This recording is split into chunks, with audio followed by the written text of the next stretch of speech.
కూటమి ప్రభుత్వం వచ్చిన తరువాత తిరుమలలో జరిగే అనేక అక్రమాలకి చెక్ పెడుతూ రకరకాల వ్యూహాలతో ప్లానింగ్ తో వెళ్తూ ఉన్నారు టీటీడీ ఈఓ గారు మరియు జేఈఓ గారు. ప్రభుత్వ ఆదేశాల మేరకు టీటీడీని ప్రక్షాళన చేయడానికి పూనుకున్నారు. అయితే తాజాగా ఒక వార్త అయితే ప్రపంచవ్యాప్తంగా ఒక ట్రెండింగ్ లోకి వచ్చింది. ఇక నుంచి 2 లడ్లే ఇస్తారట, లడ్లు ఎక్కువ ఇవ్వరట అంటూ రకరకాల దుష్ప్రచారాలు చేస్తూ ఉన్నారు. వాటికి ఫుల్ స్టాప్ పెడుతూ టీటీడీ ఈఓ గారైన శ్రీ శ్యామలరావు గారు ఒక విషయం చెప్పేశారు.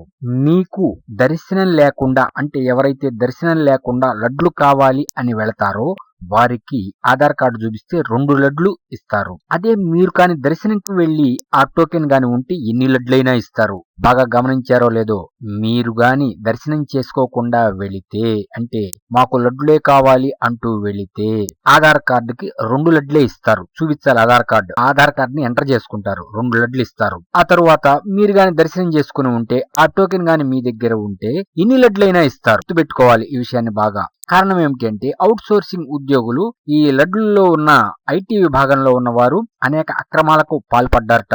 వాటి వల్ల ఈ పాలసీ తీసుకువచ్చాం అని టీటీడీ ఈఓ గారైన శ్రీ శ్యామలరావు గారు చెప్పారు. అంటే ఇక నుంచి టీటీడీలో అక్రమాలు అనేవి చేయాలంటే వణుకు పుట్టేట్టు కఠిన చర్యలు తీసుకోబోతున్నారు అని అర్థమవుతూ ఉంది. ప్రజలైతే చాలా సంతోషిస్తున్నారు. చక్కగా రుచికరమైన భోజనం పెడుతున్నారు. వెంగమాంబ అన్నదాన సత్రంలో శ్రీ లక్ష్మీ వెంకటేశ్వర స్వామి ప్రసాదం చక్కగా రుచిగా ఉందని చెప్తున్నారు. అదే విధంగా లడ్డు రుచి కూడా బ్రహ్మాండంగా ఉంది అని చెప్తున్నారు. ఈ విధంగా తిరుమలని ప్రక్షాళన చేస్తూ అద్భుతమైన చర్యలు తీసుకుంటున్నారని ప్రజలు వేణోళ్లా కొనియాడుతున్నారు కూటమి ప్రభుత్వాన్ని.